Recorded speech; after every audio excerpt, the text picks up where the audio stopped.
I That's a mean, good it's a question. difficult one. It's a really difficult one because um, the thing is, Sorry. you got manager with tactics, and then you got players. And when I look at the club and I look at it, I'm thinking to myself like, and I'll be real, like I was never a massive when Arteta first came into the club, I didn't want him. He was a rookie manager. It's like someone going from a cashier to CEO of Yeah. the same store. Like Mm. for me, it was a crazy appointment to begin with. But nevertheless, he's here. He's done well. He's built a squad, and all of this business about the Cronkays, bruv, he's been backed. He's had money. Like they've spent money. Do you get me? They brought in Berta. I think I've been happy with the appointments, the money they've spent. But what I'm not gonna do, and this is not defending Arteta, I'm not gonna blame solely Arteta because them man them Yeah. they need to fix up one time. Facts. Because Well said. at the end of the day, Arteta doesn't tell them guys to go out there and play And miss. snail football. He don't go out there and tell them to look like they'd been on the lash the night before or they didn't get enough Think up. sleep. Yeah, there's Yeah. a certain the players need to take a certain level of responsibility. Yeah, At the end of the day, at the end of the day, it's on the manager. Just like any business, if you don't get success, it's the top man, top woman that goes. Yep. But at the same time, these are pros. These are pro players. These are international players. And what I saw a lack of, and this is something that I've criticized Arsenal about seasons ago, is that desire, like the desire to win, the desire to put this league to bed. I've said it previous season. And the one thing that I question about this Arsenal team is the mentality. And the reason why I question it is because we know we have quality players. We know we have a quality squad. We know the talent's there. We know what they're capable of. But the thing that really bugs me, and they can't really help it until they change it, is there are very few players in this squad that have actually won a title, if ever won a title. Yeah. And when I sit down here, sometimes I think to myself, do they have what it takes? Do they know how to navigate and win a league? I feel like this team, if they win a trophy, particularly the league, I think the floodgates will open. I think we'll dominate the league for the next 5 or 10 years. The issue is you got to get over the line. But you see, what And the thing is? until we get over the line, I'll be honest, I'm anxious about this side. Yep. Until I see it, and until I see that trophy aloft, until I see them armpits, I'm really not sure. I have to question the team's mentality. I can't question their talent. I can't question, their ability, international players, quality squad. We've got the depth. But there's a big difference between having, there's a big difference between having the potential and then actually doing it, And I put this, I compare this to years and years and years ago. I had this student, and this student, he was brilliant at history, amazing at history. But every single time he couldn't take a test environment. So this guy, if you put him in a classroom with the rest of the kids and you gave him a test paper, A star, A star, A. You put him in an exam environment when the pressure's on. You got external invigilators walking around the room. He crumbled. His mind went blank. And this is when I look at this Arsenal side. It's like we know what we are in terms of talent, capability, quality, international players. But there's a big difference between like having that quality and being able to get over the line. And until I see it, I'm gonna have to question it.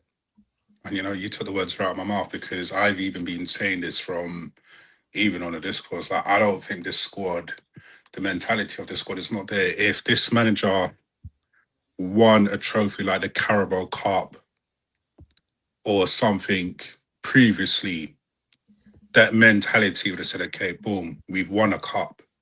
We know how to get over the line. But because they haven't done it for about, how many years that this manager's been here, I look at the team and I'm thinking, what are we going to do this year? Because I'm glad Deckers came out and said what he said, but like, it was on 4K, lip reading what he said. And it's like, the man gets frustrated because he's been then like working like a horse this season, running up and down like a headless chicken, trying to do what he's trying to do. And then you've got other individuals in this team who go missing, who do stupidness. And, the frustration it may have to boil over. You know what I'm saying? It's like, Tony Adams was right. You got to strip certain individuals of a captaincy because this brother ain't no leader on the pitch. I want a man who's going to fight for this club. I've always said, give me a man who can take the game by the scruff of his neck. Odegaard can't do that. You saw with no Saka there yesterday, he was missing. I was like, is this brother even on the pitch? That's how bad it is. Is this brother on the pitch? You're supposed to be our captain. You talk this great PR spin about, the manager's done this, that, and the other, but brother, what are you doing essentially in regards to, being a leader on the pitch? Take the game by the scruff of the neck. You know that this game's important so that we can go 9 points clear. You as a captain, step up. Show us, you know what I'm saying, that you are this guy. Because right now, you're not it, bro. I know reason why Arteta didn't play Eze, for the X amount of games going forward because of that mess up that he did at Aston Villa because he doesn't do the defensive work. Allow it with that. It's like you're too controlling in terms of the defensive capabilities. Let Eze play his football. Let the man play his football because, like you said, when Eze was there, we were winning games. As soon as Odegaard comes back, it's the same recycle. Pass to Saka, pass back to defenders. Now and again, he pings ball out to the right, to the left if Trossard there. But other than that, it's the same stuff that he does. And I'm like, I just look at yesterday's game and I'm just like, do you guys have the winning mentality? 7 points. Yeah. But on that point you just said, when you've got a Declan Rice, a Zubimendi, you've got Gabriel, you've got Saliba, Raya. You've got Ben White, you've got Raya behind you. You didn't buy Eze to be a defensive midfielder. You bought him to bring flair to our midfield and to bring people like Gyökeres to life. Hopefully, to bring people like Saka to life, to bring even Martinelli to life. Look at that ball he put through to Martinelli against City. You've brought him in to play those, and in those games, he did that for us. Yeah, but because of one mistake, you're benching him. Yeah. Again, how many mistakes has Odegaard made in the last 2 games? But this is what we're saying. I was gonna say, sorry, his favourites. No, I was gonna say that. We all know that this manager's got his favourites. Yeah. It's common knowledge. If Saka never had a little niggle, Saka would have been starting instead of Madueke. Let's be honest. Like, I don't beat around the bush. I call it as I see it. This manager's got his favourites. Because of the Aston Villa game when Eze didn't chat back and they scored, they equalised. He got dropped. You didn't see him playing. I'm just like, you're a better player than Odegaard. I'm sorry, but Odegaard don't fit. What I see Odegaard does for Norway, same thing what Granit Xhaka used to do for Switzerland. He used to play rubbish for Arsenal, but when it comes to Switzerland, he used to be prime Pirlo. Odegaard does the same thing with Haaland. When they both play in Norway, he's pinging in balls to him left, right, and centre. But when it comes to Arsenal, it's a different thing. And this goes back, when we talk about mentality, do you guys have the, capacity upstairs to go and say, forget what the manager's telling you, let's play our football? I don't think none of these players have. I don't think none of these players can say, you know what, let's play the way that we want to play. Take the handbrakes off, because this is what we're coming to at the end of the day. This manager is a coward in terms of how he plays football. He's a coward. Doesn't want to take the handbrake off. He's scared of losing. It's basically he's scared of losing. As long as we don't lose the game, he's fine. If we draw, he's happy. But when it comes to losing, he doesn't like losing. Yeah. I was going to say on that note. Quickly, 1 second, Gary. 2 seconds, mate. To Neil's question, and what G was saying, Mikel Arteta, he won the FA Cup in his first season, so he knows how to win. He took us through the whole of all those rounds, because he came in November. He done the whole FA Cup run. So as a manager, he knows how to win already. He's won plenty as Pep's cone boy, as everyone calls him. Yeah. So he's seen how the decisions are being made by the boss. So he's done his apprenticeship. He's come to Arsenal. He won the FA Cup, right? He knows how to win. He knows how to win this. 1 second. He knows how to win. The question was, does he know how to win? He's already done it. So the next step is this. Can he play attacking football? Yes, he can, because he's done it in 2023. We went on that run, 6-0, 5-0, 4-0, 3-1, 4-1, whatever. Then all of a sudden, he flips everything round to focus on his defense, which is the right thing to do. Cost us a little bit going forwards. This season, he's done it again. Instead of flipping and going in the middle and having a happy medium between defending and attacking, he's still very passive in his approach. We are a 45-minute team. We play for 45 minutes. We are passive for 45 minutes. Because I think his obsession is now. Because I think his obsession is control. Control, but he's controlling it in the wrong spaces. Once you assess your team, listen, he's overcomplicating it himself. Let me Odegaard, Eze, all these guys, right? Eze should be in this team. That's a fact, right? Neil put on the Discord. Anthony's done it earlier as well over the season. We kept 7-8 clean sheets in a row with Eze in the side, so I don't think he was doing that badly. So, and we went on a winning run, 7-8 games, whatever it was. End of August, October, beginning September into October, right? Before the Sunderland game. So that's all fine. That's all well and good. What we need from Mikel Arteta moving this on is he needs to pick the right 11 that the fans are seeing, that the ex-pros are seeing, and he actually needs to do it himself and go away from his favourites that we potentially know about, and maybe drop an Odegaard and give Eze 3-4 games to prove himself. Like, for me, the Inter Milan game, I don't care.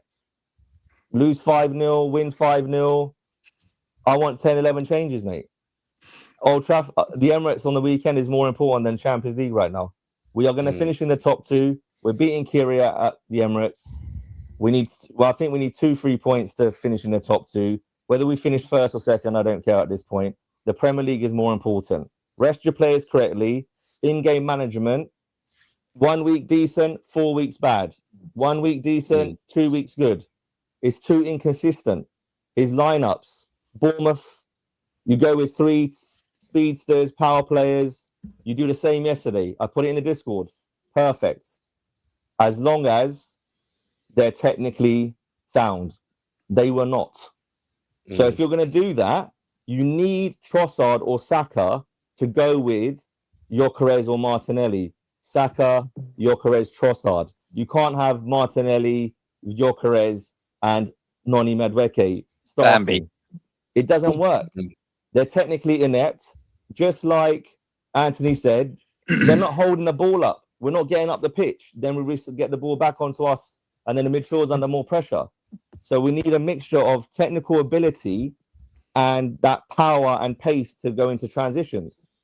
So he's gone from yesterday, 3 power pace players, and then within 5-10 minutes, we've gone the opposite way. And then we've gone to this sideways passing, Jesus, Saka, Trossard on the pitch. Where's the pace? I was actually so we've surprised. Gone from one end of let me jump to in. the other. Please let Gary have a go. Before we move off to something else. Yeah, Gary, we're going to hear from you. 1 second, Gary. We're going to hear from you, and then we're going to move on to some of the match stats. Go ahead, Gary. Okay. Yeah, because we talked about a lot of stuff, and one of the things that we talked about when we won the FA Cup. I think when we won the FA Cup, Arteta was taking risks and taking chances because guess what? He had nothing else to lose. He had nothing else to lose. The other part to that is I think he played to the strengths of his team. He put them in situations to succeed, and we did. Cup games are totally different, and that's what he did, I think, there. And that's how we got the FA Cup. Once he got settled down, won, right? Once he settled in, right? Once he settled in, he got the grasp of what we were doing, and then he hasn't taken those risks anymore. The only time we see those risks this season, at least in my eyes, is when we're behind, right? Look at the 2 games that we've been behind in. Yeah. Right? 2 games that we've been behind in, he's actually taken a risk. That Newcastle game stands out in everybody's mind because we're like, that's the attack I want to see, right? But that's because we were behind, right? He brings Odegaard in. He's got Eze on the pitch. Gyökeres was having some fun. We come back in that game. for me, that same kind of mindset and the approach should be taken, especially when we're struggling to score. Defensively, we're sound. Offensively, we need a little jolt, right? So maybe that's when you bring on Eze if he's not going to start, you let him play along with Erdegaard, and you see, because we've seen it, so we know it can work. Newcastle has a strong midfield, right? We lose the midfield, we know we lose, but even in that game, we looked really good with taking off one of Zubimendi or Rice. Yeah. So for me, I felt like at some point in the game, it's a matter of trying to put more pressure on. And we always talk about it. We do these like for like changes. They don't change anything. The same problems are there. We're still struggling to find our way through a defense, right? You put an extra attacker on, maybe things will work out in our favor. Because, like I said, I'd rather try and get the win than just hold on to the draw, which is what we've been doing. And in some of those cases, we're dropped. Like in the Villa game, we lost out because we didn't try to go and get that second goal. You know what I mean? So I kind of feel like, you know what? He's not taking any risks. He's holding on to what he's got. It's one of those things where, you were poor once, now you're rich, and you want to hold on to it, but you don't want to take the risk to get even bigger. And we're not doing that because we need to take a risk to win multiple trophies this season, because we have a squad to do it. We're going to have to take risks in games, right? And I think he's fearful of maybe taking that L. The thing is, you boys are right in what you're saying, but these players are not taking their chances. Yeah. No, but I think it starts at the top. I think it starts from the top and trickles down. We played well against, we played well at Newcastle from the start. It was one of our best first halves of football of the season. Yeah, but when it comes we didn't score. We didn't score. We didn't score until we were behind. That was it was 0-0. Remember, we didn't go behind until half an hour in the game. Yeah. So the point is, maybe the players we have, we're overhyping them. And they're just not good enough. Martinelli shouldn't be here. Is Gyökeres the answer? We don't know. Yeah. Do you know what I mean? But the manager, in that Newcastle game, Eze was having fun. It was looking like the Eze we wanted to see, right? Like G said, the manager is a problem. Of course he is, because of the way he plays. He's become very passive over the years. But we've already seen a template for the whole season of 22-23 when we've gone and attacked and got 89, 90 goals in a season. So he can play attacking football. That's up to him and his coaching staff to persuade him to go back down that lane. We've got a fantastic defense. It's quite easy to tweak and make us attack and get 2-3 goals a game. But we created 3 or 4 openings yesterday, and the XG is going to show that. And we've missed Mikel Moreno. That should be a goal. Declan Rice crosses the ball into the box. Martinelli misses. Saka, outstanding save. Fingertips from Sells. So it's not like we haven't created nothing. They have to take these chances because they're not difficult chances to score. We should have playing shit, playing average, playing passive football. We still should have won last night 2-0. That's the point. My only issue is why wasn't Kai? I wouldn't have put Jesus in this game because they were whipping the ball like if we had like Jesus can jump like 6 foot up in the air. Why didn't Havertz come on? Because Havertz would have been a problem to them yesterday. Havertz would have been a problem, like aerial ability. Yeah, you know that Mourinho can do that job in terms of that aerial ability. Yes, we know that. But you bring on Kai Havertz as well. That's another one that they're gonna have to like. Shit, we got a good couple of guys in there who have the aerial presence. Why didn't you bring on Kai Havertz, but you bring on Jesus? What is Jesus going to do? No facts. This is why. So that's a different question. That's his in-game management. So he lacks that, and we know that because he's been doing it for the whole season. Yeah, but for 5 years straight, he's been doing this for the whole 5 years straight. Exactly. Before he never had the squad, then he had injuries. Now he's got the squad, and he's still making the same mistakes. So if he wins and we get over the line and we're struggling, are we going to be spoiled and be like, you know what, we still don't want him? Because I don't mind him leaving at the end of the season if we can get Luis Enrique in. I don't mind Mikel Arteta leaving Arsenal Football Club. If we win the Premier League, he wins the Carabao Cup, we get to the final of the Champions League, then leave. Because this football, as a fan base, we're clearly not happy with it. I'm not happy with it. I'm not happy with his passive approach. My favourite team when I watch rugby is the All Blacks. They're very fast and fluid. I've been watching Arsenal. I've been watching Arsenal from day one, since the age of 7, knowing obviously the George Graham days, but then we had the Wenger days, like G said earlier. So we've been brought up on that. It's not hard to get a mix of the two. So this is up to Mikel Arteta. Bobby said it, Brenny said it, G said it at the beginning of the season. This manager is either going to win us the league or the players are going to win it for him. At the moment, the last 2 weeks, they've both failed. Because if they take their chances in the first half against Liverpool, the 1 or 2 that they created, it may be a different story. And most certainly yesterday, if those players took those chances, then we're not talking about Mikel Arteta. We still will be talking about Arteta because he has his faults and they are major ones, long term. Short term, right now, 7 points clear, he might get it done. So if we lose next week, Man City beat Wolves, it's 4 points. And then it's really game on, right?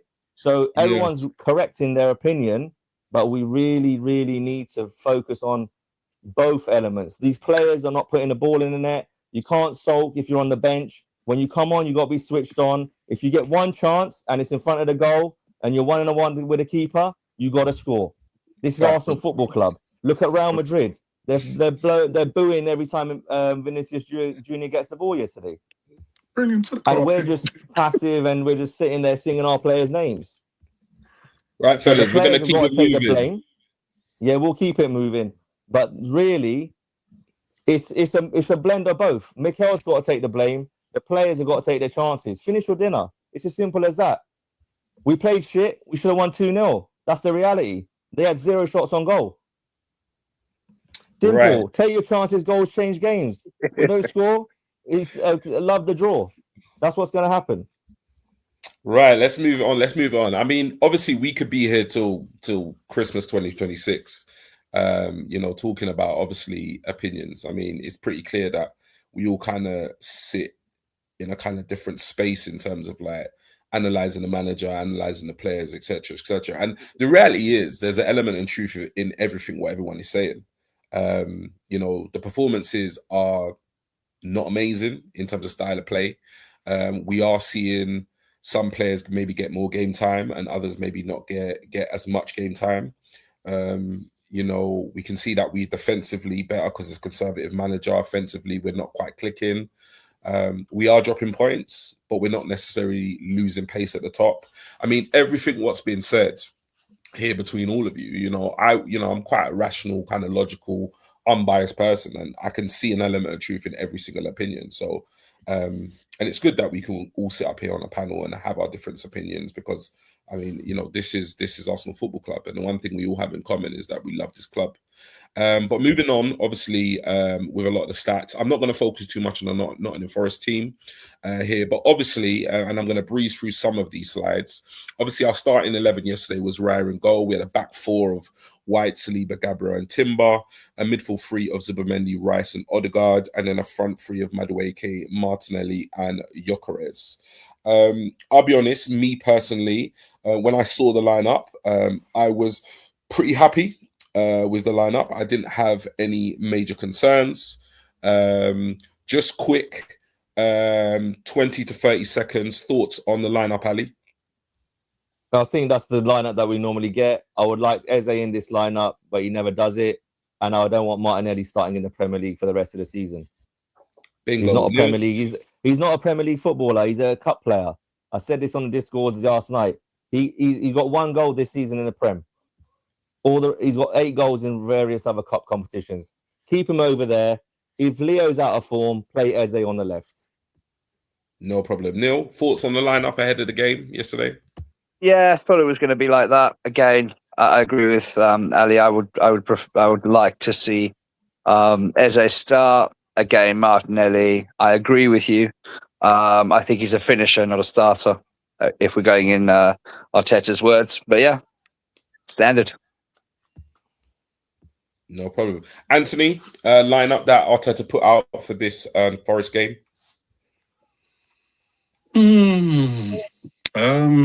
Yeah, I wouldn't have started Gyökeres this game. I would have started Kai, bring him back into the fold now. Odegaard, again, I wouldn't have started this game. I'd have brought Eze, because we know what Eze can do. We saw it against Spurs single-handedly ripped them to shreds. Martinelli, yeah, but the manager was smart to hook him at half-time. So that's the only smart thing that manager did, was hook Martinelli off half-time. That was the only smart thing he did in that game. But other than that, I would have started Kai. I think it's about time that Gyökeres. Yeah, we'll come back to that later. But yeah, that would be my only two players that I would have switched for the starting lineup. Cool, thank you, Gary. Thoughts on the lineup before the match? Yeah, back line, expected that. Front line, I was happy to see Saka and Madueke get a chance, because I think he gives something a little bit different on that right hand side. Martinelli, I thought maybe he's just trying to get something out of him. Didn't work. Eze not getting the opportunities, I think, I've kind of resigned to the fact that if Erdogan is healthy, Eze is not going to play. And if Trossard is going to play the way he's been playing this season, that, that left wing is not there, a spot that he's going to get. Even though I think Eze should be one of our, like, if there's a lineup that you're putting out there, I think Eze should be on it. I think he should be on it. I think Arteta needs to find a way that Eze can play out there, and the risk outweigh the rewards outweigh the risk. Mm-hmm. Like the Matty Cash goal versus what he's done for us already. I think I don't mind winning 3-2. You know what I mean? Mm. I'll take that over, a 1-1 kind of back and forth kind of a game. So yeah, no, I thought that lineup would give us something different, and it didn't. And I was hoping Arteta would make changes at halftime, and he did. So that was a good sign. But I think not playing Eze and until late in the game, I think he got in the game late, right? I think it just he's supposed to be a moments player. We need moments in a game like that, and we don't play him, right? Yeah. So I think Arteta's got all the tools, but he's using them sometimes at the wrong time. Eze can't come on in the last 10 minutes. He needs at least 30 minutes. Yeah, he needs to warm up into the game, 100%. 100%. And I think that is something that I personally have been disappointed. I mean, everybody knows how invested I was in the Eze transfer. When it looked like it was going our way, then it looked like it wasn't. And then obviously we got it over the line. And I'll be honest, like I've been there's two transfers I was very, very invested in over the summer. One was Gyökeres, and the second one was Eze. And the only thing I'm going to say on this before I move on to these match stats is, for me personally, these two players have not become poor players overnight. For me, there's a lot more to it in terms of like why we're not seeing performances from Gyökeres and why we're not seeing Eze in the team, etc., etc. But like I say, it's probably a stream for another day. But it's very frustrating for me to not see a player of Eze's ability, what he could do in a Palace side last season, what he did in the FA Cup, for us to not find a way to get the best out of him, surrounded by all the world-class and potential world-class players we have. Like I can't quite fathom it. I'm quite baffled by it. But what I'm going to do, and this is something that I've kind of decided, I'm just going to wait until the end of the season, because I made it very clear at the start of the season that this season there can be no excuses. And if we don't leave the season without any silverware, and it's not just silverware, it's substantial silverware that I'm after, then 100%. we will have another conversation about that. But yeah, for me, Eze and Gyökeres were two of the highlights of the summer. And yet, as the season plays out, yes, we are top of the league. Yes, we are top of the Champions League. Yes, we are in both the cup games. And you know what? Whilst that is the current situation, I can't really say too much, really, to be honest, because if we go on to win the quadruple, I mean, all of this conversation becomes irrelevant. But he just better hope he wins some significant silverware, because if he doesn't, all these decisions that have played out throughout the season will all of a sudden very much be under the microscope. But anyway, in terms of the match stats, as we can see here, not too surprised, Arsenal had 60% possession. We had significantly more shots. Unfortunately, of the 15 shots, only 3 were on target. We missed every single big chance that was created in the match. And we had 9 corners, of which we didn't score from, which is probably a bit of a surprise, considering I think it was Forest have conceded 13 from corners and we'd scored 14. So I kind of expected there to be at least a set piece goal, but I think they played really well in terms of the set pieces. I mean, I'm going to come around to you lot quickly. I'm going to start with Gary this time round. Give me your thoughts on, in particular, the having 15 shots on target. Sorry, having 15 shots but only 3 on target and missing every single big chance created. I mean, give me your thoughts on that. Yeah, but surely that's down to the players, right? That's not Arteta. It's a combination of two for me because I feel like I believe that Arteta has a little bit of say in what their mentality is coming into the game. So I feel like sometimes even when they get an opportunity to take the shot, they're thinking about pass. You know, and I don't think, like, for me, once you get into that 18, your only thought should be putting that ball in the back of the net, right? I think if we played that way, you would see a totally different way, a style of play that when we get into the box, we're looking to attack that goal and put a ball in. And I don't think we do that. And I like to think that starts from the top. And I think we're always thinking about passing first. I mean, the 15 shots, I think we're, at least from the fact that we're not clinical, we need to be in those in that 20 range, because one reason why we're not in that 20 range in this particular game is because I think a lot of the opportunities we have are lost before the pass even is made to get the shot off.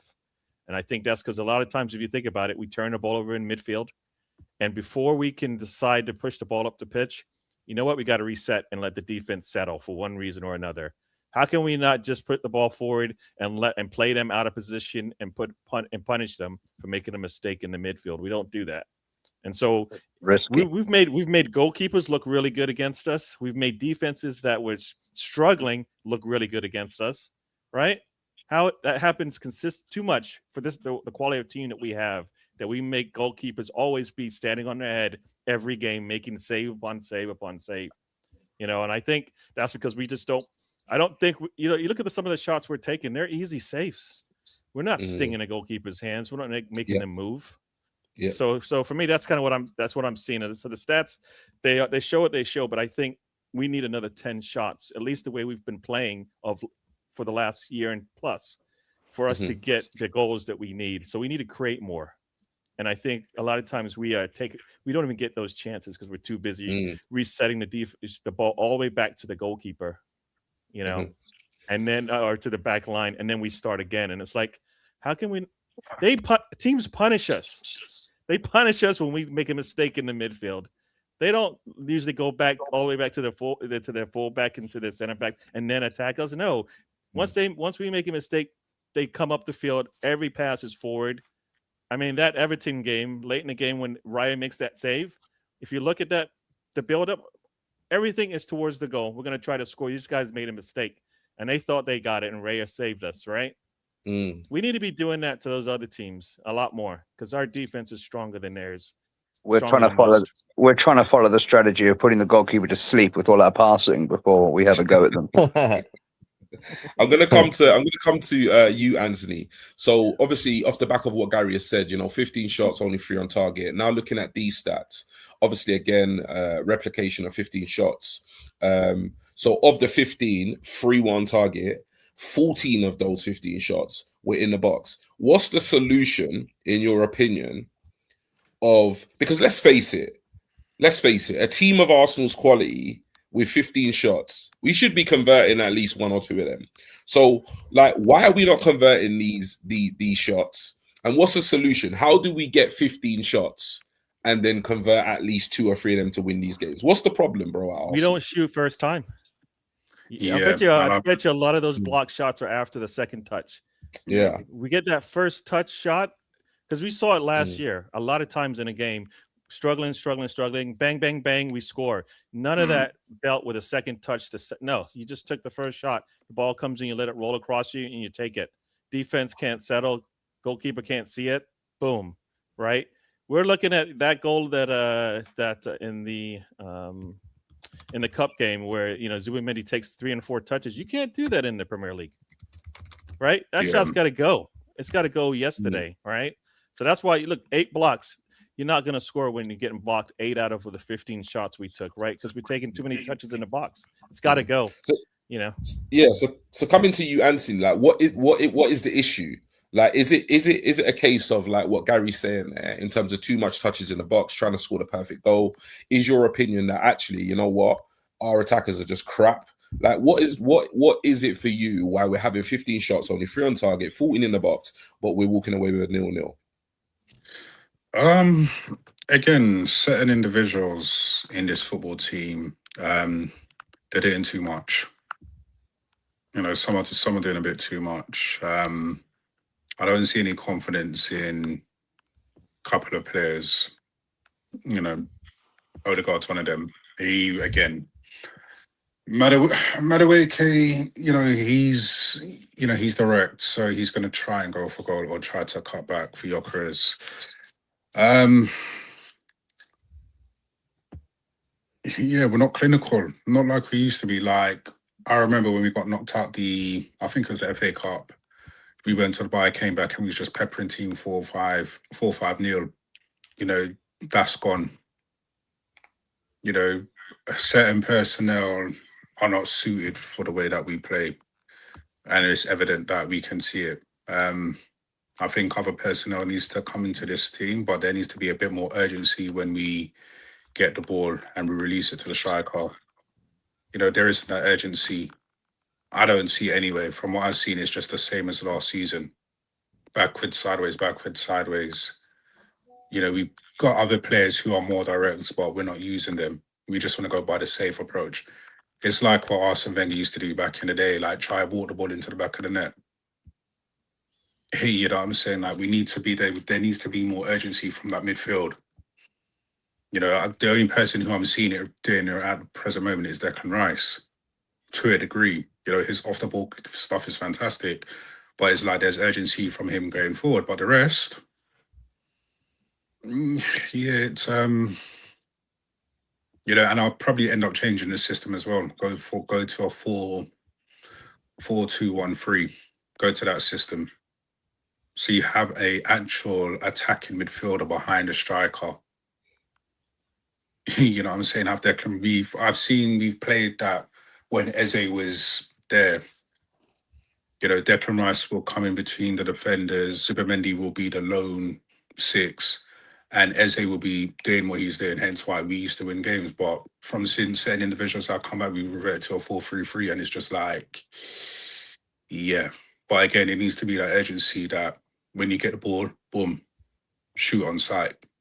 Not just passing around, let me pass back to Saka, let me pass back to Timber, because what we're having now, our fullbacks are now getting up into the penalty area. You're having too many players in the penalty area. That's another problem that we have as well. Why are you guys there? That's not your position. If we play a team like Paris Saint-Germain and they've got wingers and you've got Timber and Calafiori bumming up to the penalty area, we'll get cooked on the counter-attack because you've got Doué and you've got Kvaratskhelia. They got pace. They will literally cut us to shreds with that. You cannot have your fullbacks pushing up towards goal, which I'm getting a bit pissed off with both Timber and Calafiori. Like, we don't need to be inverting both of them all the way up the pitch. What are we doing? That's another thing which I'm seeing this season. I'm like, you're getting in the way of some strike. You're getting in the way of strikers. I've seen it from time to time. Timber's got in the way of Gyökeres, like trying to take a shot. Brother, you're not a striker, you're a defender. Get back. What are you doing all the way up the pitch? So again, these are the things that I'm seeing, which is like, it's either one, we changed our formation and we stop this inverted thing going forward, because we shouldn't have our wing backs inverting. We shouldn't be having them. It's too much. And so what you're saying is, you're going, sorry. No, I was just saying, it's just that, and we're too heavily reliant on set pieces and corners. Oh yeah, Big Gabby's up there. Yeah, let's whip it in from Declan Rice. Let Big Gabby. Shouldn't be doing that. We should be scoring from open play. It's only now and again, open play. Yes, a goal's a goal, but you have to take them chances, make them chances. And again, we're not doing that. So again, there's so much factors about this season, what I'm seeing from what I've been seeing going forward. I'm just like, yesterday was a prime example. How can you not have a shot in the first half? It just speaks volumes about the way that we're playing currently at the present moment. it's either he's got to tweak something, because you cannot be doing this game after game after game after game. Yeah, so from what you're saying, then it's like obviously it's a little bit of a lot of things. So tactical, play. Obviously, you know, I think we can't avoid the fact that obviously we probably could do with maybe a bit of an upgrade in some of the areas up top. But I think the fact that for me it's huge in terms of we're not getting the best out of certain players. But again, it's one of those things where despite my feelings about the tactics, despite my feelings about the style of play, at the end of the day, if it translates to trophies, I'll be willing to accept it. But we got to see until the end of the season. I'm going to come to you, Neil, and Ali. First thing, two things. Ali, I want you to break down, because I know you was obviously be quite passionate in the last section about, and obviously you've heard from like Gary, you've heard from Anthony. Obviously here we've got 15 shots, 3 on target, 14 in the box, XG expected goals 2.1. I feel like your opinion is going to be quite different to the other two we've previously heard. So I kind of want to get your thoughts on like what is happening here. 15 shots, 14 in the box, only 3 on target. We should have scored at least 2 goals, but we're sitting here with a 0-0 draw. And whilst Ali breaks that down for us, I want you to think about, Neil, was it or was it not a penalty? But hold that thought and we'll come to you. So Ali, what's going on, man? Why are we not scoring 2 goals in this game? Yeah, it's quite simple. I mean, we're not playing free-flowing football like we all want on this panel. I'm not against anyone's opinion and what they're saying, because they're correct in the sense of we need to let the handbrake go. I've been saying that all season myself. So what the issue here is, we're just like, they're missing simple chances. It's very simple. Martinelli, that should be a shot on target. If that's a shot on target, that equates to a goal. Mikel Moreno, if you get that on target 9 times out of 10, that header should be going on target. It's a goal. The goalkeeper's coming out of the net. Just get it on target, header it into the ground. It's a goal. It's simple stuff. We're not under pressure. There's no pressure. What was the pressure yesterday? There was no pressure. For me, the stats throughout the season, it's been 15, 20 shots on goal, 7, 8, 9 shots on target. Not enough. Maybe, just maybe, the players that we have in those positions are just not good enough. Because this has been an issue at the end of last season. This was an issue the season before. Saka's numbers are down this season, the worst they've been in his Arsenal career, in my opinion. Martinelli I think he's got 9 goal contributions this season, or 9 goals, sorry. His best season's 15 in the 22-23 season in all competitions. He's got 1 goal in the Premier League this season. We know we need a left winger. For me, Trossard is the Premier League left winger because his output is higher than everybody else this season as an attacker. Martinelli should be our cup winger against certain teams, and because there's more space in the Champions League. There's going to be more space in the Carabao Cup because Chelsea are going to come and play against Arsenal next week. They have to. They can't sit back. FA Cup, you're playing against lower league sides. You're going to get that. Wigan at home, he's going to get goals again.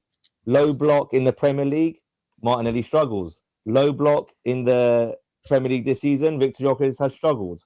Prime example, Saka should be whipping that ball across at Stamford Bridge first time. He chops back. Then Ben White makes the overlapping run, and then he hits the ball in first time. Gyökeres gets his goal, not because it was a very good cross, because it was a handling error by the keeper. So even our crossing ability is going to pop. So that's down to the coaching. But when you're on the pitch and you get a chance, and I'm Martinelli, I need to take care of the ball. It has to travel towards the goal and it has to be on target. When I'm Mikel Moreno and I'm heading that ball, I'm not worried about that getting clattered. I need to worry about making contact so it goes on target. Simple stuff. It's not rocket science football. Mikel Arteta is overthinking his tactics, and the players are just not relaxing in front of goal. For some reason, they're just very tense and they're snatching at everything. We should have another 5 to 10 goals this season overall in the Premier League. because we are snatching at chances. It's not like we're not creating. We are getting to the box. We are getting there. When we get there, it's very passive and slow. It feels like they're surprised that they've got the ball. Yeah. But when you have chances like yesterday, it doesn't matter if the ball's going side to side. You have to score those goals because a 12-year-old can score them. Simple as that.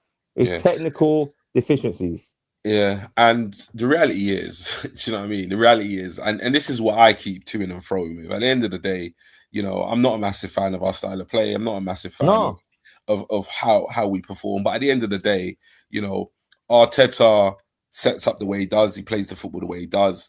And he doesn't go out there, he doesn't prep the team and say, you know what, Martin, when you get that golden opportunity on 42 minutes, I want you to miss. Yeah, you know, he doesn't do that. He doesn't do that. And at the end of the day, like, I'll tell you what really annoyed me before I come to you, Neil, about the penalty. And what really annoyed me was, like, at half time, I don't get me wrong, I know it sounds petty, but half time, Martinelli was walking off the pitch and he was smiling, giving Aina like high fives. And I just thought to myself, mate, you've just missed such an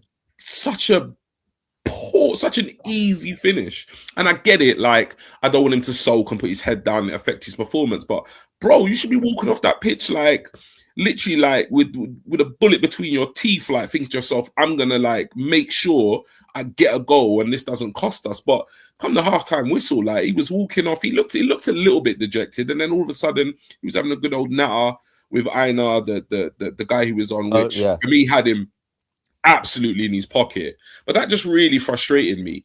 And that's why I kind of to and fro with the players, I to and fro with the manager, because as much as I don't like how we set up and how we play and how we perform, at the end of the day, like, we had, when you look at it, XG 2.1, 15 shots, 14 in the box, 3 on target. We should have buried him. We should have won this game. Facts. But anyway, and just quickly, what did Martinelli do against Portsmouth when he went in one-on-one with the keeper? He kills it around the post. Yeah. What does Madueke do when he gets the penalty? Leans back. It's a technical issue. It's lazy. It's arrogance. It is. It's arrogance. It is. Be humble. Be humble. You haven't won nothing. You're not Kevin De Bruyne. You're not Haaland. Get your technique right. This is simple stuff that Arteta, I'm sure, drills on the pitch. Now, 100%. even a manager that has defensive tactics like a Jose Mourinho and Arteta and all these guys, a Simeone, they don't say lean back when you're shooting the ball, mate. They don't say panic and hit the inside of your heel and go over there. These boys are doing it far too often. Anthony said it a lot. Some of these players are just not good enough. Let's get real now. Because we're getting to the business end of the season. Just one area on. I was just going to say the mindset that you were talking about. Martinelli was shit last season, bro. What's he done this season in the Prem? 3 FA, bro. Like, we can't keep hiding behind the manager's deficiencies because of our players' defaults. You look at the expected goals, you look at the opportunities within the box and stuff. I also think because our build-up play is so slow, that there's so many players in the box, we're struggling to get the ball to our players because all of their players are in the box because we take it so long to get up there. We're taking so long because we're going sideways. And all they're doing is, if anyone's played a decent defensive system before, you just move with the ball in a system. You know what I mean? So you're covering and you're stopping those through balls. Now, what we need to be doing is getting that ball quicker. Ødegaard, don't move it to the left. Don't move it to the right. Look for that through ball. Look for that pass. They've been there this season. We've seen it. They've been there this season. So, yeah, that's just my area on that. But with regards to the penalty. Yeah, what are you thinking? What are your thoughts on the penalty, Neil? I mean, that's a penalty all day long. Come on, man. The guy's cupping the ball so he doesn't give a corner away. It's a penalty all day long. Look, I get it. Why the decision wasn't given. I understand what I was listening to talk shit today. Should we call it that? And actually they made a point. They were saying, well, you know, the referee obviously didn't see it. He wasn't in a position to see it. He didn't give it. And the way VAR saw it was that the ball rolled off his shoulder into his arm in a natural position. It wasn't a natural position. It was one movement where his arm came around and cupped the ball from going out. So yeah, for me, all day long, I don't think we need to harp on it. It's a penalty. Facts. But before we even got to that point, we should have been 1 or 2 up. That's the point as well. You know what? But that's every game. Every game where we have an opportunity for the referee maybe to give us an opportunity, they don't. But then you look at the game as a whole, and you're like, you know what? We still need to score regardless of whether the referee gives us. That's just an extra goal. Yeah. That's not supposed to be the goal. That don't leave it to the referees. Yeah, 100%. That penalty decision should not have been. And obviously, I bring it up because it was an incident in the game, but ultimately, it should have been irrelevant. Given you know, regardless of how slow we are, like we created the chances, we should have buried them. We should have won the game. We're going to move on to you were talking about the demeanor of Martinelli when he came off the pitch, and I think that's because that's Arteta. That's Arteta. You know, I think that the demeanor that you're talking about, that's Arteta. I don't think.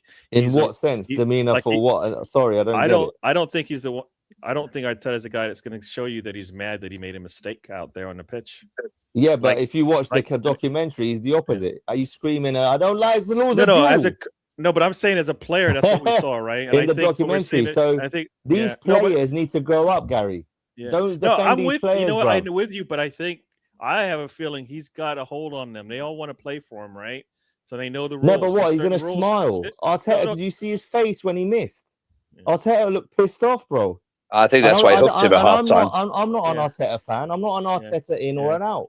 Yeah. This is just reality, bruv. Then you got Declan Rice doing the effing and jeffing. Well, maybe get the troops rally, bro, and tell them to start finishing their dinner. And then, you know what? I'll say what I say to that at some point. Rice, Saka, Erdegaard, whoever's on the pitch is going to have to just do it themselves. Right? Exactly, and that's what the football's about. I think Rice will do it if he's in a position to. But Saka's a guy that's right there. He's going to be the guy that's going to I hope so, but this season he's done nothing so far for me.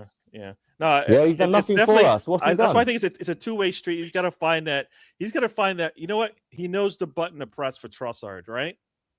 You sit Trossard. No, but Trossard's different. No. What I'm saying is his internal, his own demeanor, and as a character, he demands more of himself. Yeah. Martinelli is not that guy to do that. Yeah. Trossard has got that arrogance. I'm better than all these lot. I should be playing. Look at the way he celebrated at Villa Park when we won 1-0 last season. He didn't even want to celebrate. He was like, I should have started this game. But I'm saying if he's you not can good find enough that, to start week in, week out for Arsenal Football Club. I just feel if you can find some of those things in a Trossard, you're going to have to figure out what buttons to press to get your Martinellis, your Sackers, and all of that to basically show you they're pissed off at you more than they're pissed off of anything else. That's what sales button did, right? Yeah. Like he's got to find that button. No, he's got to find that button because he's not pressing it enough. The complete left winger is Martinelli's pace and power and Trossard's technical ability. They're just we got them in two different players. We need Semenyo. Semenyo, but as Bobby has said, and the man gets right all the time. He said that Gabby will be in the lineup and he's there. All right, Semenyo. We just didn't have the squad space. We got to move these players on. Who's gonna want to buy mid-season at 30, 40, 50, 60 million pound one of our players on the wing? Martinelli, 1 goal in the Prem. Trossard, 29 years old, whatever he is. Hopefully Real Madrid. And the Saudi come in, these players are not moving on. And they're not going to want to move on because they want a Premier League medal. Because they can see where this is going. I think Gary makes a good point though. I think what you're saying, Ali, I think there's truth. There's elements of truth in both of it. I think there are times when it's like I do look at the certain players like Martinelli, and I do think to myself, I look at like his trajectory in terms of where he was going, his potential, his performances. And I think what we're seeing is that I think we see Arteta get the best out of certain players, but I do feel like there are certain players that he's not getting the best out of, or he is getting the best out of them. And like you said, maybe they just need to be shipped off in the summer. I mean, it's a difficult one. It's actually difficult to know because like you look at a player like Martinelli and some people have already made their mind up on him and he's rubbish and he needs to go. And that's all well and good. That's fine. They're entitled to their opinion. But there are other Arsenal fans that also have a difference of opinion and think that actually, you know, there is more to get out of these players, and actually it's Arteta that is stifling certain things and etc. So it is an interesting debate, and I think what will be interesting is my genuine opinion is I don't think Martinelli will be at the club beyond next summer. That's my personal opinion. I don't think so. But what will be very interesting is where he ends up going and what he ends up doing. I think that will be very interesting, because if he goes on like most Arsenal players go on and they don't do very much, then I think it will be very clear that obviously he wasn't at the level consistently to be at Arsenal. But if he goes on and rips it up in another league or another team under another coach, I mean, then that will open a whole nother debate. But I want to move on to obviously player ratings, and I'm going to start with you, Gary, and we're going to go to obviously each player. So each of the panelists are going to have a say on each of the players until we run out of players. Can you give me a rating for Raya out of 10 and the rationale behind that rating, Gary? I'm gonna say probably 6 or 7. I don't think he had to do much, right? You know, and I'm Gary, juggling, right? Sorry, I don't know what those kids mean by that stuff. I'm sorry, I didn't mean to bring that up, but it wasn't because he didn't have to make. I don't think he had to make that any saves that stand out in my head. So because the defense I think was solid and the other team wasn't going to attack us, so I can't give him that high of a mark there. I think some of his long passes went wayward a little bit, but we've seen that before, so I don't want to take that away from him as much. So 6-7 just because he didn't have much to do. No problem. So yeah. Cheers, Gal. Anthony, you have Ben White. Can you give me a score out of 10 and a reason why? Benny with Blanco.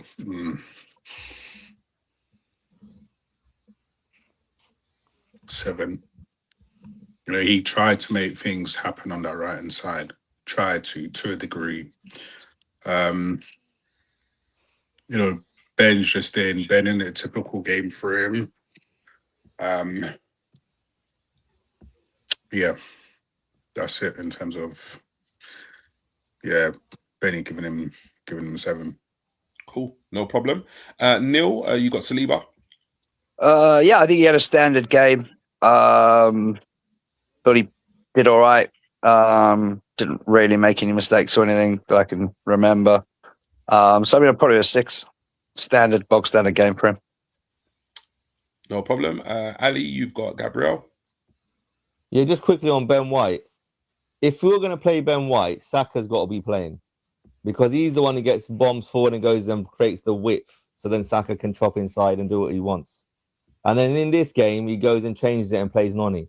It's confusing. It's baffling. Yeah, but so that's Arteta's fault. Yeah, but said that Saka had a niggle in it, so he'd rather rest him for this game. Yeah, which is fair enough. But he's done that in the past, and you're not getting the best combinations at the right time. That's another thing that Arteta needs to work on. Gabriel, solid. Big Gabby, 6, 7, so 7. Solid, clean sheet. Passive, slow out the back, but like all of them, midfielders were not moving for him to push that pass into vertical passes, triangles, not seeing them. 6, I'm going to give him a 7 out of 10. Solid, clean sheet. No problem. Gary, you have Timber. Okay. Yeah, no, I think coming off the left side there. I think he did. I mean, defensively sound like usual. I mean, I think we missed a lot of things that I think Calafiori will do for us, kind of opening up our attack a little bit there, and that's the difference between the two of them. We know we're going to get the defense from Timber, but just the attack, which we need sometimes, he's not as as qualified as we've seen from a Ben White and stuff like that. So, yeah, I'm going to 6.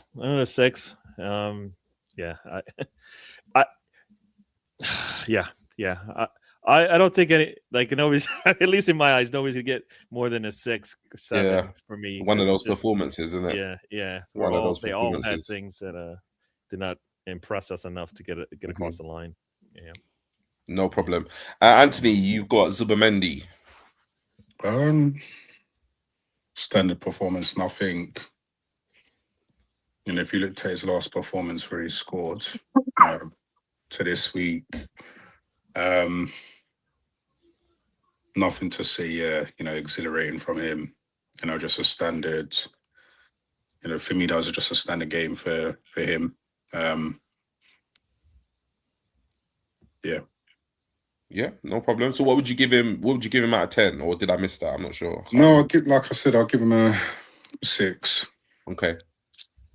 Yeah, it wasn't an outstanding performance, but wasn't a bad performance. Just kind of exactly. here or there. Just a standard one, really and truly. If you look at his last performance, it's the last game where he, you know, what I'm saying, to this performance, night and day in it. Yeah, no, I hear it. Neil, you've got Rice. I'm only doing this particular one on Rice's normal standards of play. So backlash coming, but I'm going to give Rice a 5 in this game. But again, I don't think that's totally all on Rice. I think Rice looks tired. The man looks dead on his feet, and I think he gave a really subpar performance on what he would normally give. So that's why I'm giving him a 5. I'm only basing it off his high standards. Fair enough. Ali, you got Odegaard? Oh, come on, guys. He got 10 out of 10, didn't he? Oh, my God. Where's Anthony? He's going to come back on screen in a second. What? What? There he is. He came right on time, brother. No, seriously, 3 out of 10. 1 for being the captain for the coin toss. 1 for jogging out with his armband, and 1 for coming off the pitch. So that's about it. So, listen, I give my opinions, and I'll keep it as honest as possible. I like this guy. He's got talent. It's not happening for him. It hasn't happened for him for a while. He needs to be taken out the firing line. Sit him on the bench. Let Eze have a run of games. Let's go win the title, and he can go get 5 games at the end of the season.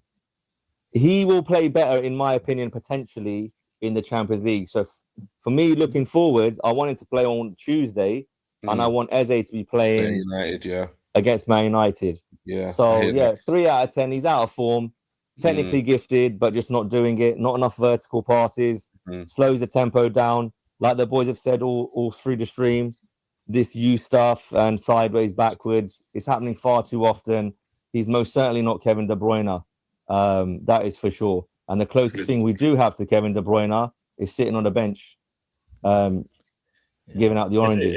It's a little embarrassing when you see him just get knocked off the ball too easy. You're like, it's terrible, man. It's terrible. You have to possess that ball a lot better. Nobody should be able to come up and just take the ball from you like that. It's too easy. And then he's on the ground afterwards. You're like, you know what? This is the Premier League. You've been doing this for 4 or 5 years now. You know it's coming. You're going to get bumped. Look, he's the captain. Ball. He's the captain. It doesn't matter if you're the captain or not. If you're out of form, just take a minute, sit on the bench, start the Carabao Cup game against Chelsea. Let Eze do the Premier League. Let Eze do the knockout stages of the Champions League, and then slowly build your confidence back in. I don't think he's the type of player that is going to kick up a fuss if he's on a bench for a few games. He seems like a level-headed person. He won't rock the dressing room. So just let's do that. He ain't got that type of ego from what I've seen.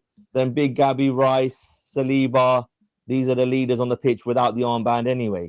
So whether he's on the pitch or not, it doesn't make a difference in terms of his captaincy.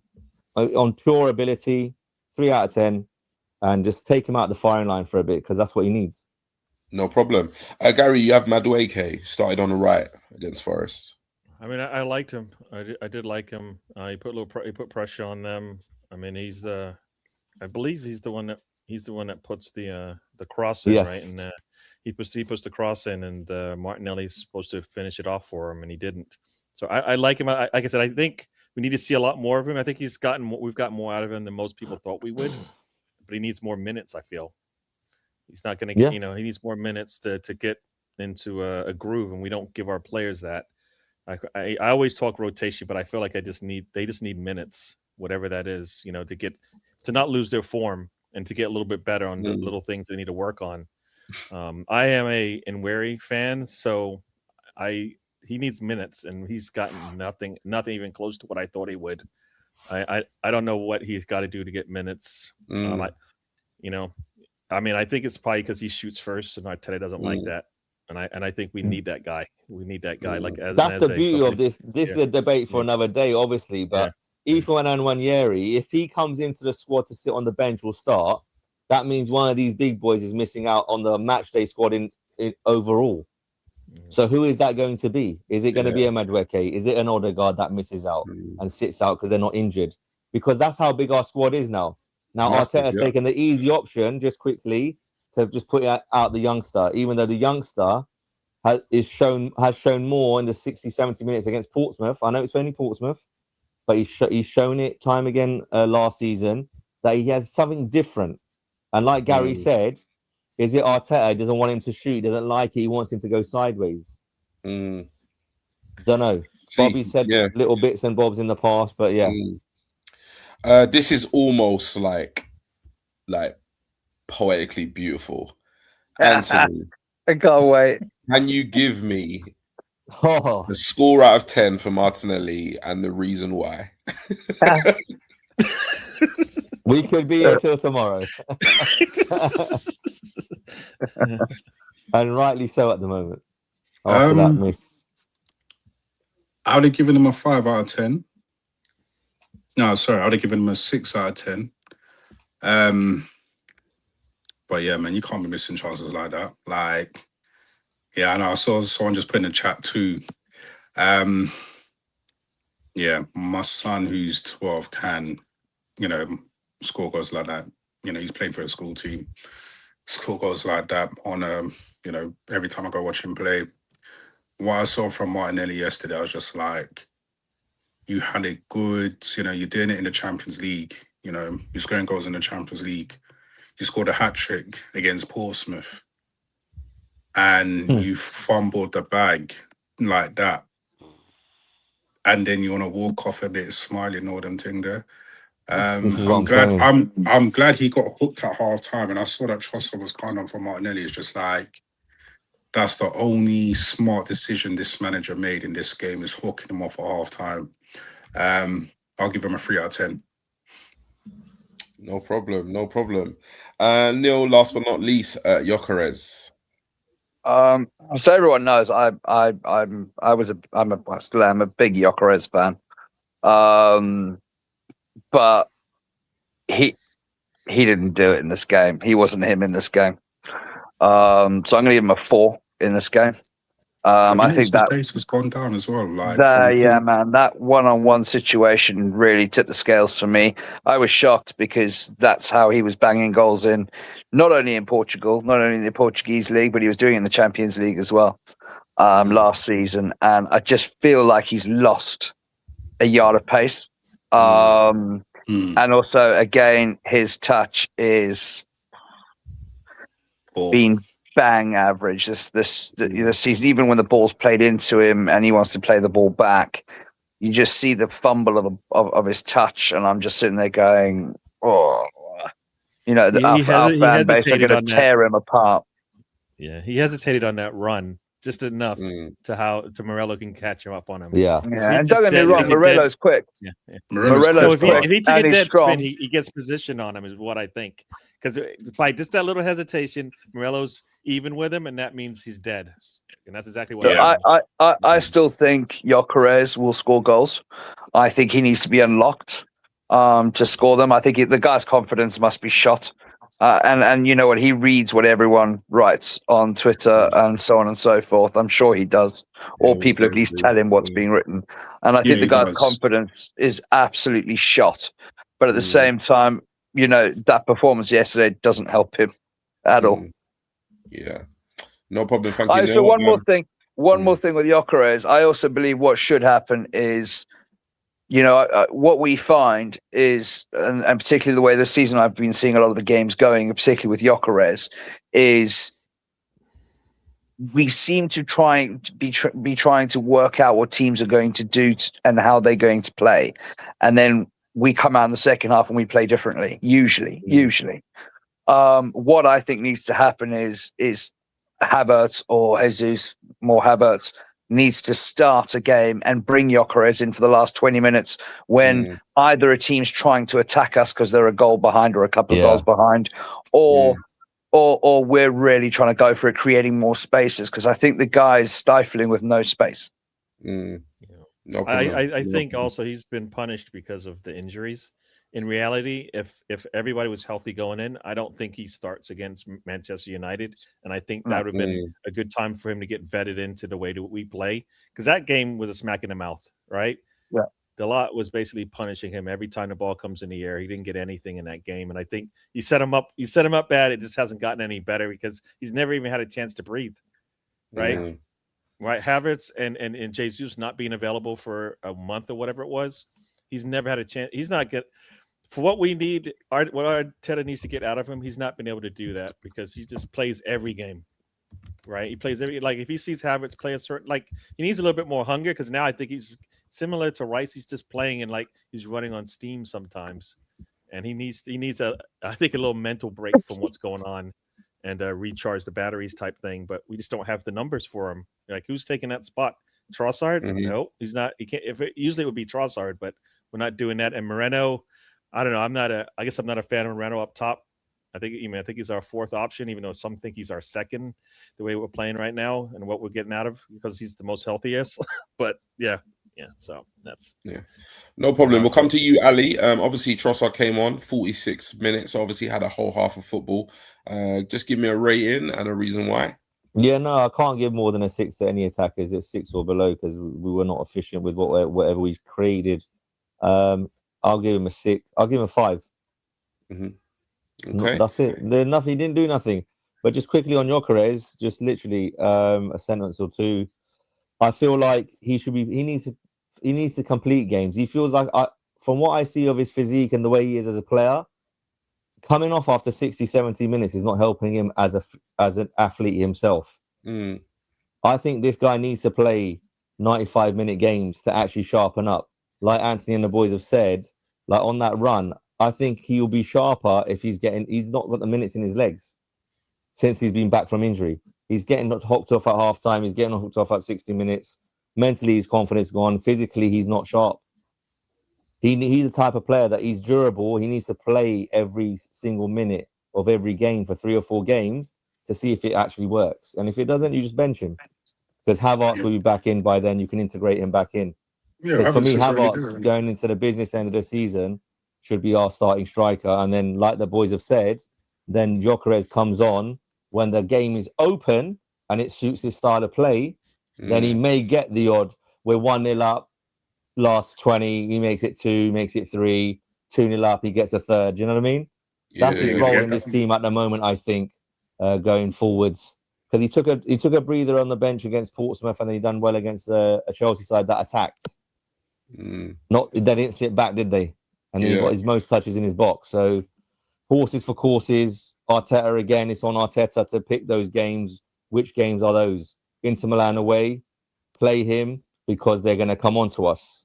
Get some confidence. Build his confidence up. Give him 90 minutes, and then bring Havertz on in the 10, or start Havertz in the 10 instead of Odegaard. Put Eze on the left and get a bit funky with it, and then Wanyeri on the right, something like that. No problem. We're going to start breezing through some of these slides because we've been live for an hour and 36 already.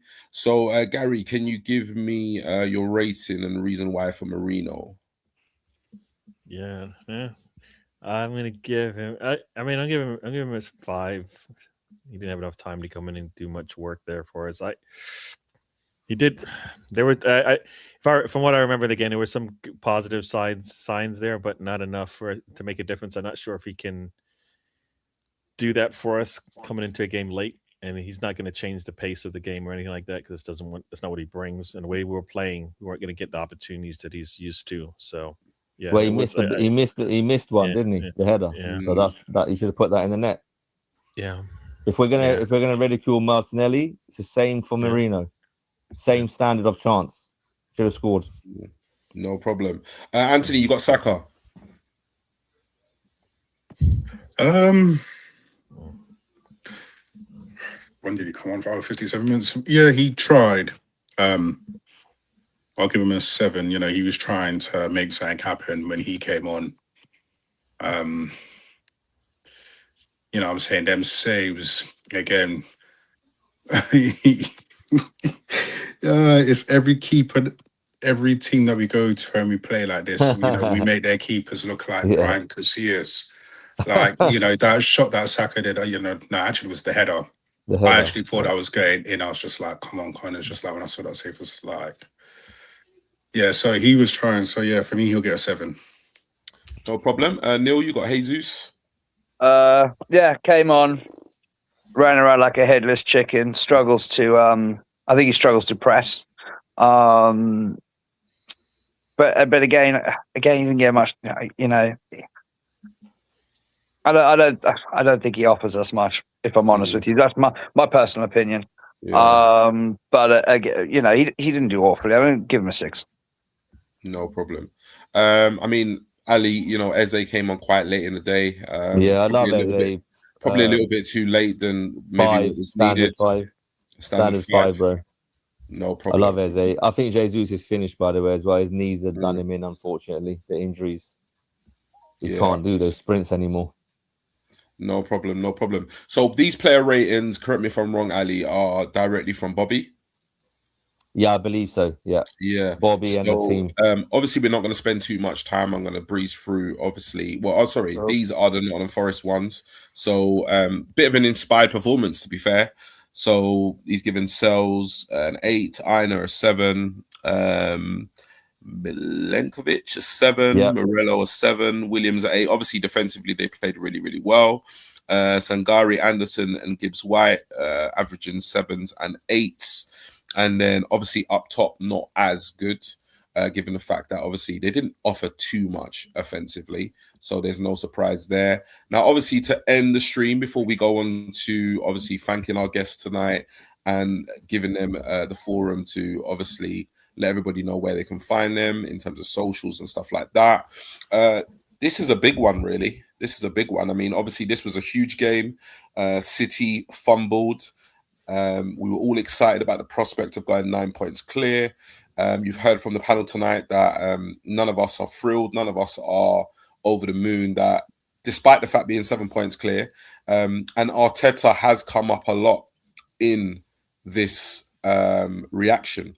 So this is your opportunity, panelists, to obviously give your review of how Arteta did overall in terms of predicted lineup that he put out, in-game management, substitutes. Try and be as fair as possible. Try not to just rate him on the basis of the fact that we drew the game and we didn't capitalize. I want a very fair and honest opinion of his overall performance, the side he picked, the way we played, the in-game management, and the subs, with him trying to obviously go on to win the game. So I'll go to the opposite end first this time round. So I'll go to you, Ali, first. Arteta score out of 10 and the reason why.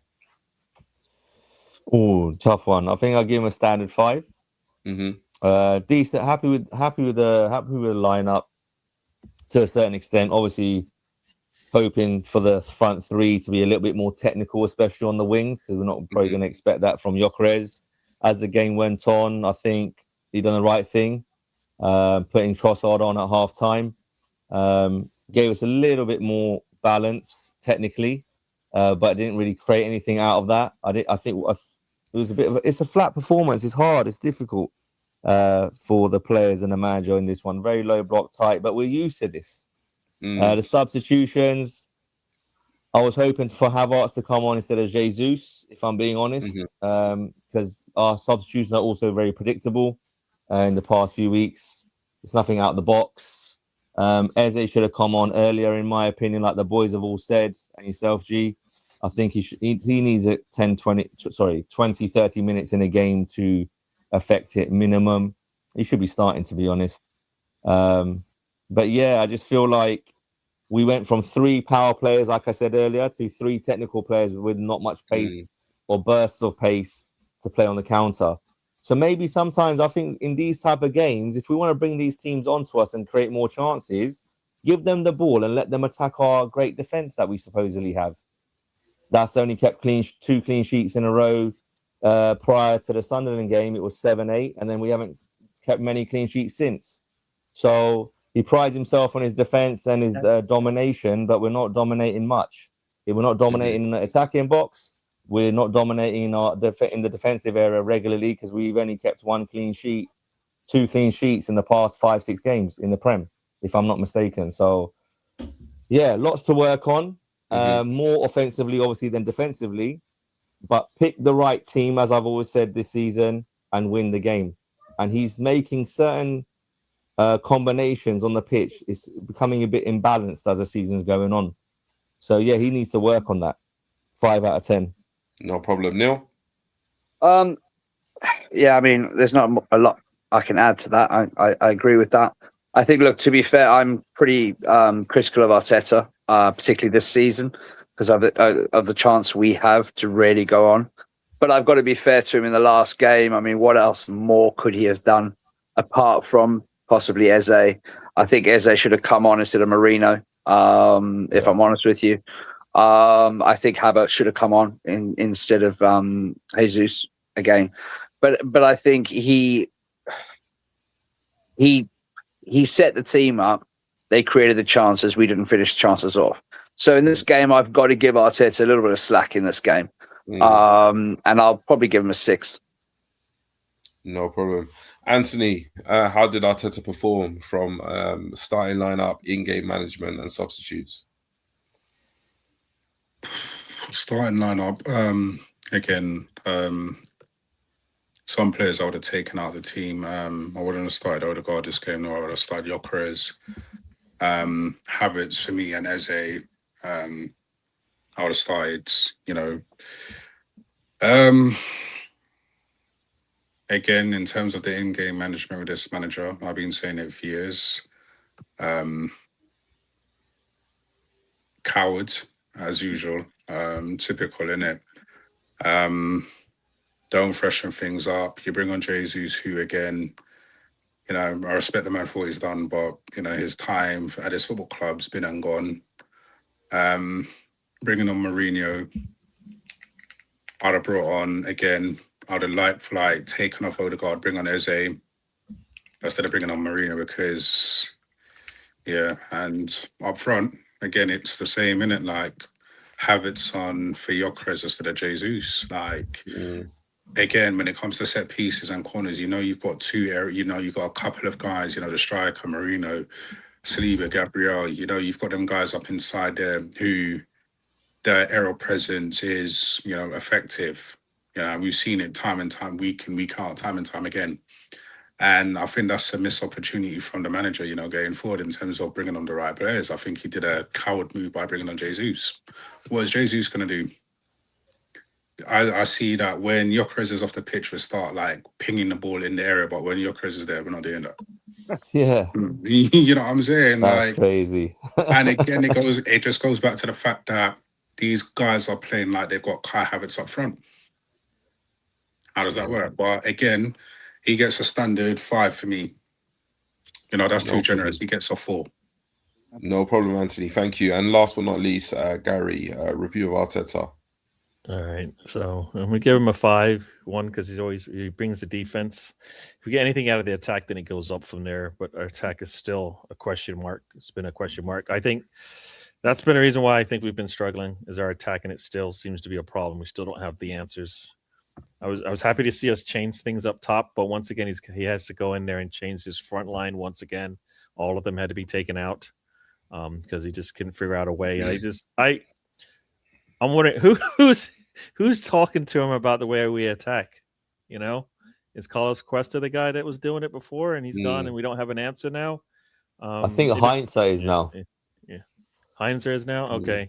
I think Heinz is more in the defense, though, not the attack. Yeah. No, but he's known to be an aggressive, he likes his attackers to press, everyone to press. I know he's helping Mars do Skelly 1-to-1 and things like that, but yeah, that's a conversation for another day, lads. But yeah, that needs a lot of help. Yeah. I mean, the subs, like I said, I take what he says for granted sometimes, but like Eze needs to play.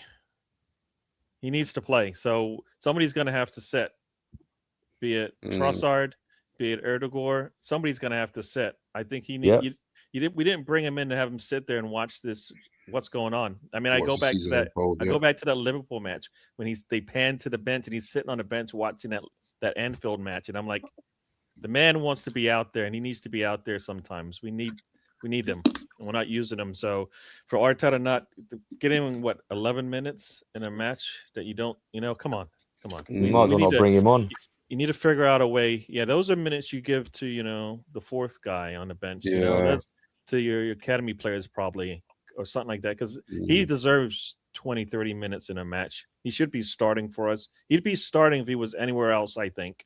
Yeah. We have to figure out a way to get him on the field. I mean, he should be starting for us. Let's just say that. If he was going to pull Martinelli at halftime, he should have had the bottle to pull Ødegaard at halftime and put Eze on. Yeah, well said, boys. Yeah. No problem. Well, thank you so much.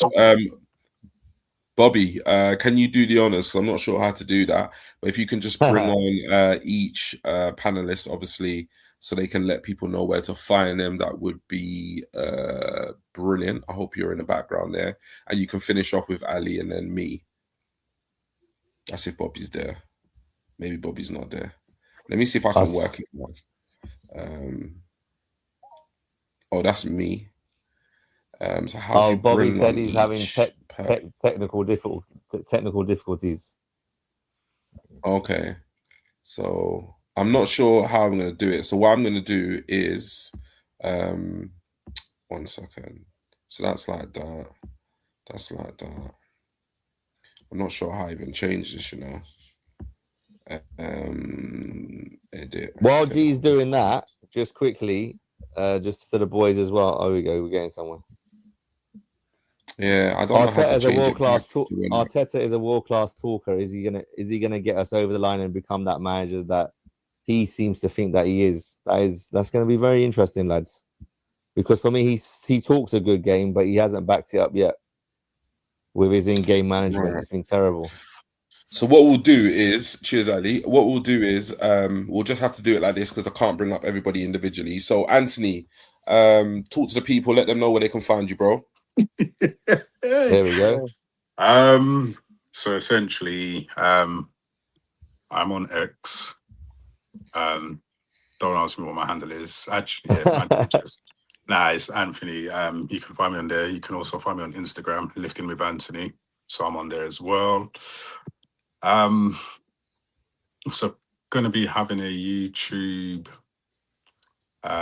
channel coming out with one of my guys over on X. We're just working through some final details of what it's going to be going forward. So that's in the making. So yeah, we're just looking at what we're going to do going forward. And when I get more update, I'll let you guys know. But yeah, that's where you guys can find me. Yeah, Instagram lifting with Anthony, _ under lifting and with Anthony. And yeah, just Anthony on X. Cheers, bro. Neil? Yeah, just around on Discord, around the WhatsApp groups, and also on X as well. Especially talking Arsenal with you guys. All good. Gary? Oh, yes. So check me out on the YouTube, DWTT. If you type that in, DWTT Arsenal, I should pop up first. That's where I am. Do a show tomorrow night, and on Saturday it's around 3 p.m. Tomorrow night it's usually 12:30 a.m. for you guys in the UK, so it's a little late for you, but that's when I do it. Check me out then. Yeah, I saw Anthony said you do lifting with Anthony. Did Kai Havertz hang out with you? Did he check some out your videos and stuff? I wish he did. You know what I'm saying? I wish he did, bro. Yeah. You get me? He wouldn't have lost that weight, boy. Yes, Ali. Yeah, just wanted to obviously quickly say thank you to the panel. I appreciate you all coming on. Yeah. Obviously, G doing an amazing job hosting, man. And then obviously we've got Bobby.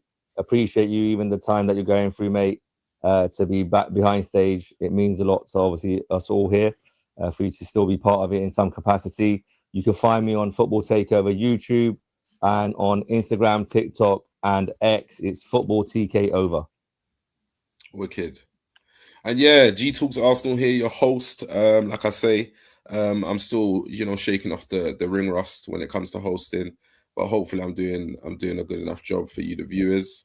Big up all the panelists. Thank you so much, Gary, Anthony, Neil, and obviously Ali, my partner, me and Bobby's partner, to come on tonight's show. You can find me on X and obviously the Football Taker YouTube. channel. So yeah, it's all going well, and I want to big up like the 187 people watching via YouTube. I don't know how many people are watching via X, but big up you too. If for whatever reason you haven't subscribed, please subscribe to the channel. We are fast approaching 300 subs, and yeah, just thank you so much. Obviously we're on a journey as a channel, and we are just very grateful for you. At the end of the day, like, we all have busy schedules, so the fact that 186 of you have taken the time to actually watch this stream from start to finish is amazing. So really, really grateful for that. So yeah, at the moment, in terms of moving forward, it really depends on the Inter game. I mean, we might put something out, like a kind of pre-recorded bit of content with regards to that match. But what I do know for sure is that we will be back for a preview show for the United game happening at the weekend, and then obviously a reaction show. Transfer shows are in the pipeline, so stay tuned for more updates on that. But yeah, I just want to say a massive thank you also to not obviously people who are just watching on X or watching on YouTube, but those that have taken the time to comment. I hope you appreciate the fact that I've tried to bring up every single comment. We can't discuss every single comment. We've already been on a stream for 1 hour and 53 minutes. If we did, we'd be on this stream for about 5 hours. So we do our very best to kind of give you a couple of seconds on the screen just to show that we do appreciate your comments. So yeah, I mean, not the result we wanted. We had an opportunity to go obviously 9 points clear. Nevertheless, you know, we've discussed it, we've broke it down, we've analyzed it. We are still 7 points clear. So we move. We got a big game against Inter, even bigger game on the weekend. But from me and the panel, we're out. Have a good evening, everybody, wherever you are. Enjoy the rest of your weekend and enjoy your week ahead. Take care, people. Nice one, boys. Take care. God bless. See ya. Bless. Thank you.